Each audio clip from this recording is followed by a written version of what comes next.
الانبیاء یسمون بالمخلوقات، ٹھیک ہے، فرماتے ہیں حکمان عقل کل اور نفس کل، ٹھیک ہے، اور قوا اور ملکات اور روحانیات کواکب کے نام سے انہوں نے پکارا ہے پروردگار عالم کو، ٹھیک ہے۔ پھر یہ روحانیات میں جو عناصر ہیں اس میں بتا دیا کہ کون کون سی چیزیں ہیں عناصر روحانیات، عناصر پانی ہے، آگ ہے، ہوا ہے، مٹی ہے، ٹھیک ہے، ایسی تعریف کی ہے۔ وہذی روحانیات تفیض علی عناصر والموالد، اور پروردگار عالم پر مثلا یہ جو موالد ہیں، جو عناصر ہیں، موالد میں مثلا جمادات آتے ہیں، نباتات آتے ہیں، حیوانات آتے ہیں، پر پروردگار عالم مثلا یہ چیزیں جو ہے فیض رسانی کا کام فیض رسانی کا کام کرتی ہے۔ وفی ھذا المقام، جب موالات، ہوا، مٹی، مثلا عناصر روحانیات، عناصر آگ، ہوا، مٹی، اور موالد میں جمادات، حیوانات، نباتات، تو مثلا اس میں جب فیض رسانی کا کام کرتی ہیں تو اس مقام پر ان کو مثلا انبیاء علیہ السلام نے کیا کہا ہے؟ الانبیاء یسمونہ بالمخلوقات، انبیاء علیہ السلام نے انہیں مخلوقات کہا ہے، مخلوقات ان چیزوں کو۔ والاولیاء، اور اولیاء علیہ السلام نے صفات الاثاریہ، صفات آثاریہ سے انہیں یاد کیا ہے۔ والارواح المنتبعہ، اور ارواح منتبعہ سے۔ والحکماء بالقوہ المنتبعہ، اور حکماء نے، فلاسفے نے اسے قوہ منتبعہ کہا ہے۔ تو یہ مختلف عبارتیں پروردگار عالم کی ذات کے بارے میں، یہ صفات افعالی کے بارے میں، صفات ثبوتی کے بارے میں، صفات ذاتی کے بارے میں مختلف عبارتیں مختلف طریقوں سے، مثلا انبیاء علیہ السلام نے اس طرح تعریف کیا، اولیاء علیہ السلام نے صفات افعالیہ کہا، اور حکماء نے اسے قواہ منتبعہ اور ارواح منتبعہ کیا۔ تو اس کے بعد فرماتے ہیں والمراد بعبارتہم ذات و صفات و افعال و آثار، ان کی ان مختلف عباراتوں سے فرماتے ہیں اس کی پروردگار عالم کی ذات کا ثابت کرنا، ذات کو ثابت کرنا، پروردگار عالم کی صفات کو ثابت کرنا، اور صفات آثاریہ کو ثابت کرنے کے علاوہ کوئی چیز بھی نہیں ہے۔ اب دیکھیں صفات ذاتی کسے کہتے ہیں؟ ذاتی صفات کے لیے میں نے یہاں پر کچھ لکھا ہے۔ ذاتی صفات ذاتی کو پرسنل، مثلا پرسنل ایڈجیکٹو کہتے ہیں شاید انگلش میں۔ تو اس سے مراد یہ پرسنل جو چیزیں پروردگار عالم کی صفات ذاتی جو ہیں، ہائی ہونا، ٹھیک ہے، علیم ہونا، یہ صفات ذاتی ہیں۔ پروردگار عالم ہمیشہ ہے، یہ ہمیشہ ان سے جدا نہیں ہو سکتی ہے۔ پروردگار عالم ہمیشہ زندہ ہے، پروردگار عالم ہمیشہ جاننے والا ہے، ٹھیک ہے، خالق ہے۔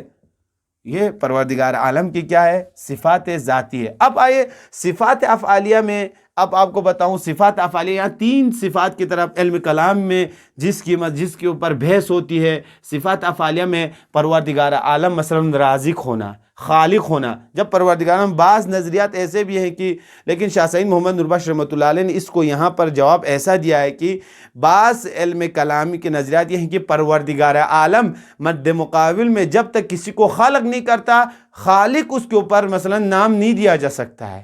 کسی چیز کو پہلے خالق تو خالق کرے تب اس کو خالق کہا جا سکتا ہے، لیکن نہیں۔ شاہ سعید محمد نور بخش رحمۃ اللہ علیہ فرماتے ہیں کہ پروردگار عالم کسی کو خالق کرے خارج میں یا نہ کرے، وہ خالق ہیں۔ خالق ہونے سے مثلا اس کو کوئی فرق نہیں پڑتا، اس کے نہ ہونے سے کوئی فرق نہیں پڑتا ہے، ٹھیک ہے، اس چیز کے وجود میں آنے سے کوئی فرق نہیں پڑتا ہے، اس چیز کے وجود میں نہ آنے سے پروردگار عالم کی خالقیت میں کوئی فرق نہیں کرتے۔ ابھی مثلا ایک انسان جس وقت لکھ رہا ہو، کاتب اسے کہتے ہیں، جس وقت لکھ رہا ہو تو وہ بھی کاتب ہے، اگر وہ نہ لکھے تو اس وقت بھی کاتب ہے، ٹھیک ہے، اس کو نہیں کہا جا سکتا وہ لکھنے والا ہے یا نہیں ہے۔ تو یہ صفات افعالی کے بارے میں۔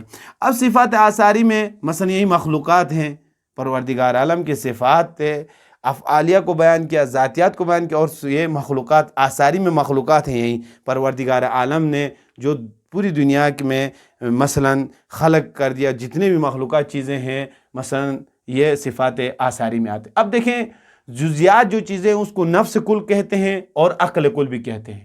ہمارا جو عقل ہے کلیات کو درک کر سکتا ہے، ٹھیک ہے، عقل ہمارے کلی چیزوں کو درک کر سکتا ہے، لیکن پروردگار عالم جو ہے ہم کلیات کو درک کر سکتا ہے، ہم جزیات کو درک سکتا ہے، اسی لیے عقل کل اور نفس کل سے ان کو پروردگار عالم کو یاد کیا گیا ہے، ٹھیک ہے۔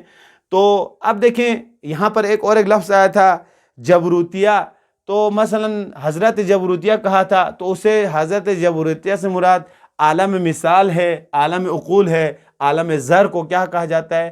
حضرت جبروتیہ کہا جاتا ہے۔